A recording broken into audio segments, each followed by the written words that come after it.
Formula रट रट कर दिमाग खराब हो चुका है, लेकिन जब सामने न्यूमेरिकल्स आता है तो समझ ही नहीं आता है कि कौन सा फॉर्मूला लगाना। और शॉर्ट नोट्स के नाम पे तो तुमने पूरी किताब ही दोबारा छाप दी हो।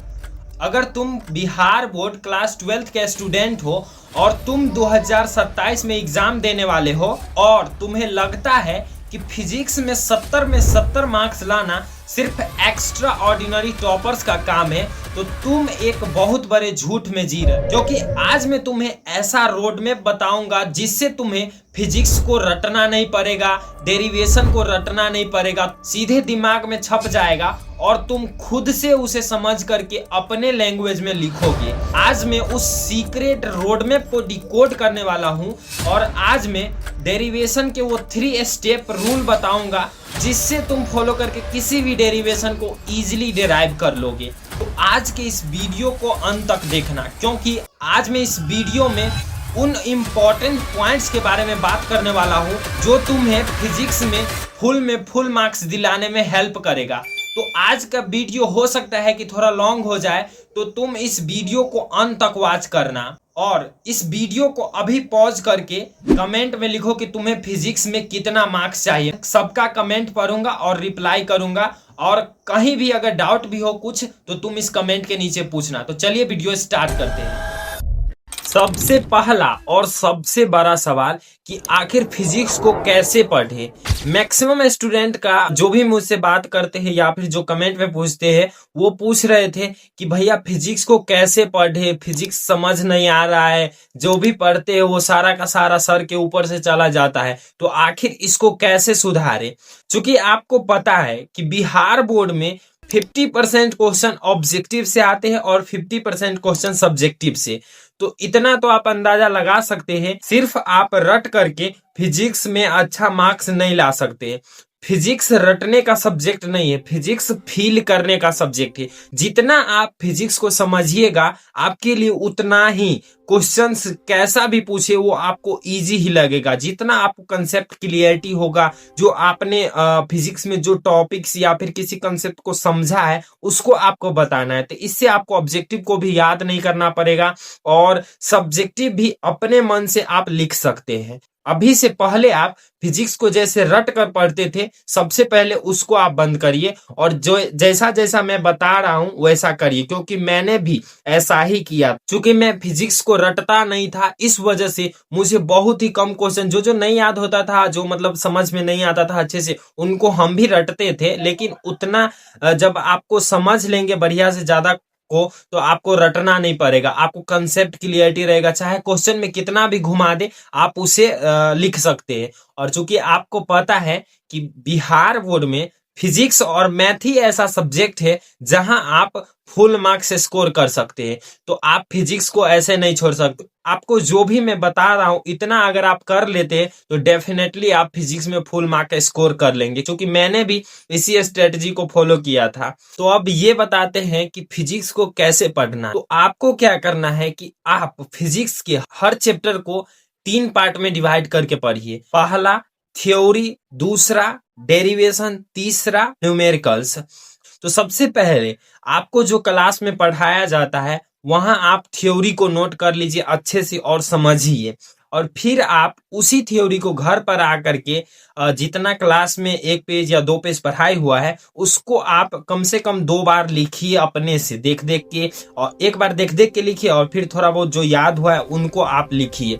कम से कम 2-3 बार आपको घर पर उसी थ्योरी को लिखना है। इससे आपको क्या होगा कि जो क्लास में अच्छे से नहीं समझ में आया था वो भी थोड़ा थोड़ा समझ में आएगा, और आपको लिखने का साथ में प्रैक्टिस भी हो रहा है, जिससे आपको अलग से उसको याद नहीं करना पड़ेगा उतना। तो अब आते हैं एक और बड़े सवाल पे, जहां मैक्सिमम स्टूडेंट मुझसे पूछ रहे थे कि आपने फिजिक्स कहाँ से पढ़ा था, आप सिर्फ क्लास में ही पढ़ते थे या फिर ऑनलाइन या फिर किसी का बैच लिए थे। तो सबसे पहले ये बता दूं कि मैंने किसी का बैच नहीं लिया था, क्योंकि मैं जेई का प्रिपरेशन क्लास 12th के साथ कर रहा था, तो इसके लिए मैंने पीडब्ल्यू का जेई का बैच लिया था, वहां से भी कुछ मेरा कंप्लीट हुआ था। और बोर्ड्स के लिए मैं ऑफलाइन क्लास तो कर ही रहा था, उसके साथ साथ मैं यूट्यूब पर एनसीईआरटी वाला करके चैनल है, PW का ही है, जो सीबीएसई बोर्ड को पढ़ाता है। वहां अगर आप वहां से अगर फिजिक्स करते हैं तो आपका थ्योरी, डेरिवेशन और न्यूमेरिकल्स पूरा के पूरा क्लियर हो जाएगा। बिहार बोर्ड के लेवल से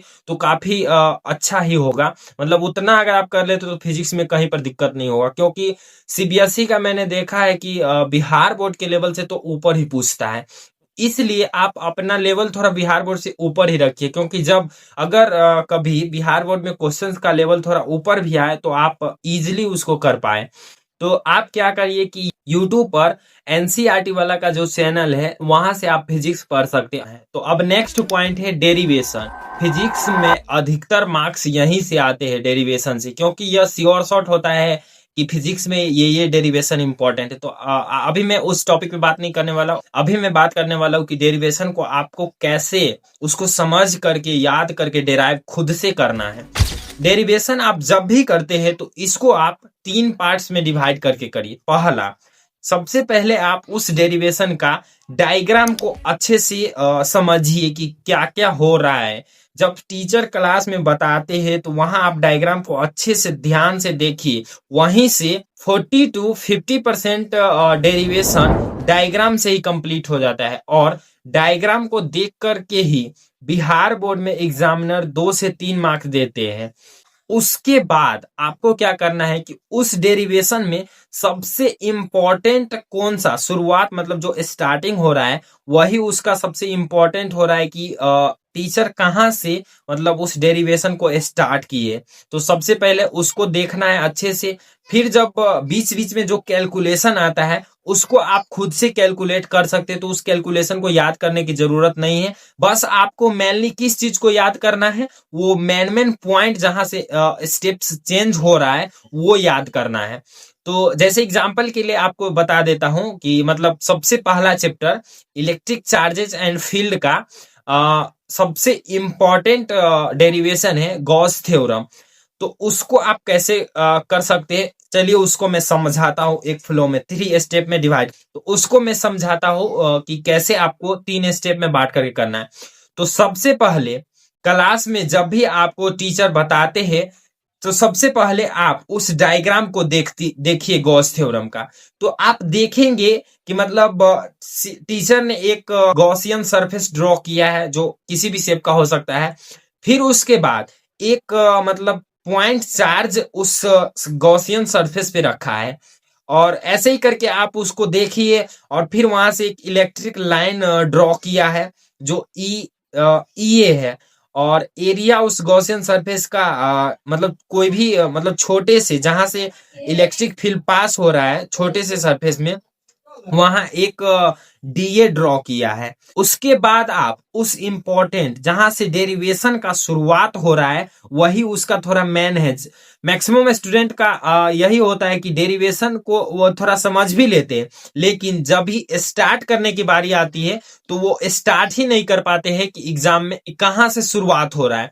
तो आपको इसको थोड़ा अच्छे से याद करना है कि गॉस थ्योरम में यहाँ से स्टार्ट होता है, ऐसे होता है। तो ये आपको थोड़ा अपने माइंड में याद करना है। मेनली डेरिवेशन में यही चीज होता है जो याद करने का होता है। उस डेरिवेशन का सबसे मेन पॉइंट है कि डी फाई, यानी कि छोटे से एरिया में जो फ्लक्स, इलेक्ट्रिक फ्लक्स पास हो रहा है वो होता है d phi is equals to E.DA।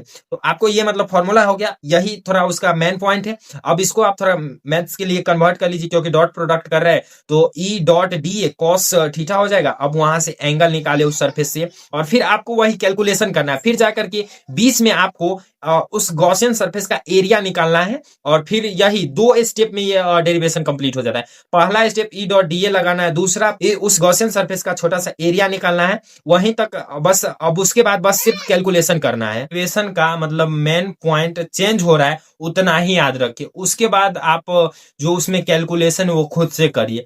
मैं भी ऐसा ही करता था कि मतलब जो उसमें इंपॉर्टेंट है याद करने वाला, जो एक्स्ट्रा लग रहा है वो याद करते थे, और फिर बाकी कैलकुलेशन खुद से कर लेते थे, और आसानी से उसको डिराइव भी कर लेते थे, और अच्छे से अपने लैंग्वेज में लिख लेते थे।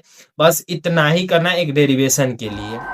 और जब भी आप किसी डेरिवेशन को पढ़ते हैं या फिर क्लास में जो सर बताते हैं, तो आप क्या करिए कि घर पर आकर के उसको 2-3 बार लिखिए। इससे क्या होगा कि आपको वो याद भी होगा और जब धीरे धीरे आप लिखते जाएंगे तो आपको इजीली वो अच्छे से याद हो जाएगा। बस इतना ही करना है और नहीं करना है। अब न्यूमेरिकल्स को कैसे करना है, तो न्यूमेरिकल्स को करने के लिए सबसे पहले आपको फॉर्मूला याद होना चाहिए। तो फॉर्मूला कैसे याद होगा, जो आपको क्लास में थ्योरी पढ़ाई हुआ है उसी में आपको फॉर्मूला भी आ गया, तो आप फॉर्मूला को भी 1-2 बार 2-4 बार, क्योंकि फॉर्मूला तो उतना बड़ा नहीं होता है, तो आप 2-4 बार उसको लिखिए, थोड़ा बहुत उसको याद करिए और उसमें देखिए कि फॉर्मूला में जो आ रहा है उसका मतलब क्या है। जैसे मान लीजिए पहला चैप्टर फिजिक्स का क्यू बराबर एन ई, चार्ज बराबर क्या होता है एन ई। तो एन क्या है वो आपको पता होना चाहिए, ई क्या है वो आपको पता होना चाहिए और क्यू क्या है वो आपको पता होना चाहिए। यही सब छोटा छोटा होता है ना, वही आपको न्यूमेरिकल्स में हेल्प करेगा।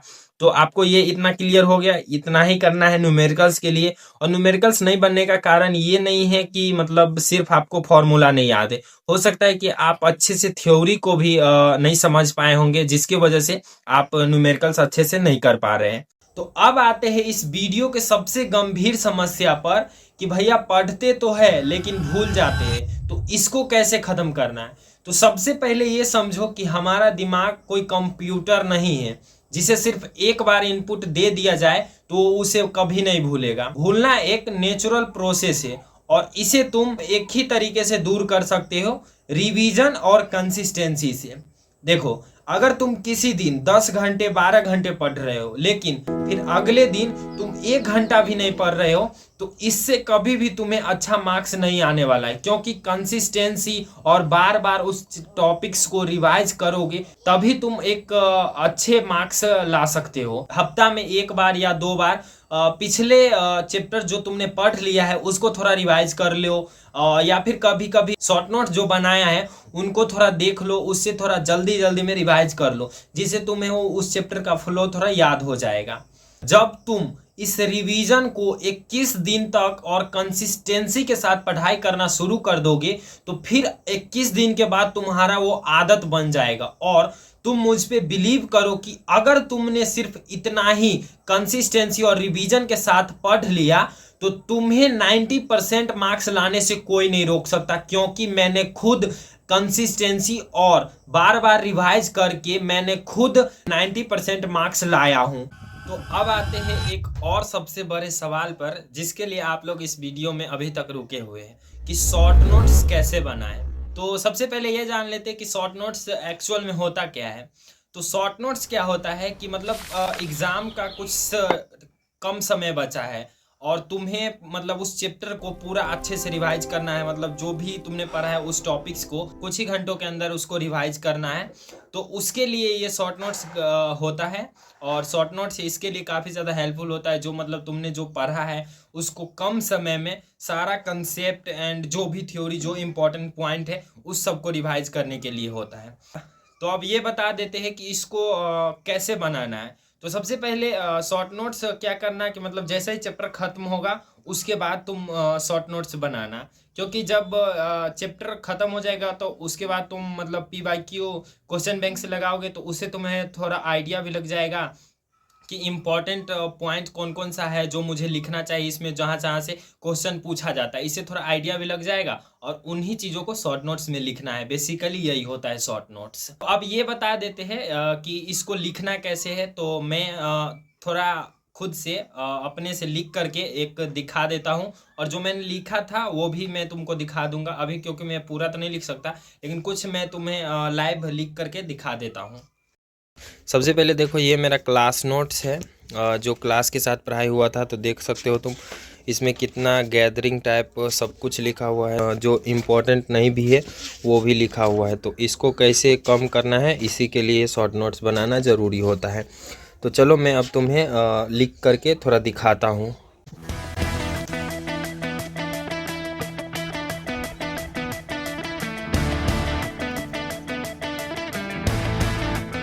तो सबसे पहले मैंने चैप्टर का हेडिंग बना लिया है। अब चलिए उसके बाद मैं लिखना शुरू करता हूँ और दिखाता हूँ। शॉर्ट नोट्स बनाते समय सबसे पहले हमको ये ध्यान रखना है कि हर एक इम्पॉर्टेंट पॉइंट को एक शॉर्ट पेज में लिखना है। उसको मेनली मतलब शॉर्ट नोट्स में ये ध्यान देना है कि जो तुमने सीखा है उसको थोड़ा शॉर्ट में खुद से अपने से लिखना है। जो जो समझा है वो अपने लैंग्वेज में अच्छा से थोड़ा लिखो, जिससे क्या होगा कि एग्ज़ाम के टाइम में तुम्हें रिवाइज करने में ईजी होगा और अपने वर्ड में ही लिखने में थोड़ा कोशिश करना।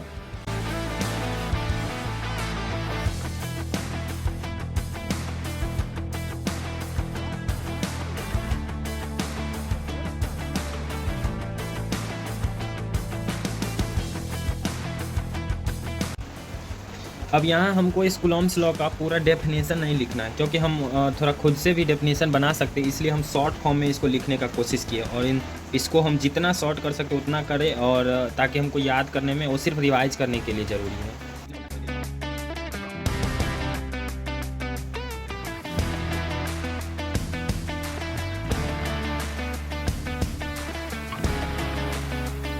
आप लोग देख सकते हैं कि मैंने आपके सामने में ये थोड़ा शॉर्ट नोट्स लिखने का प्रयास किया और देखिए मतलब जो भी बिहार बोर्ड के लिए इम्पोर्टेंट पॉइंट्स है, जहाँ से ऑब्जेक्टिव सब पूछता है, उनको मैंने गाइड से या फिर किसी क्वेश्चन बैंक से जो ऑब्जेक्टिव पूछा गया है उसको लिखने का प्रयास किया है, और जो नोट्स में नहीं भी था थोड़ा अपने से एक्स्ट्रा उसको ऐड करके भी लिखने का कोशिश की है।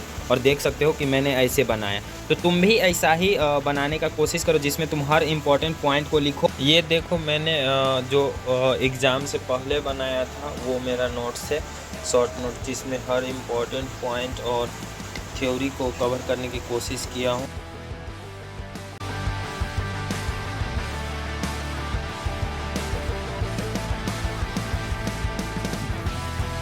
तो दोस्तों ये था फिजिक्स में फुल मार्क्स स्कोर करने का रोड मैप। समय अभी भी बहुत है, इसका मतलब ये नहीं कि तुम इसे बर्बाद कर दोगे।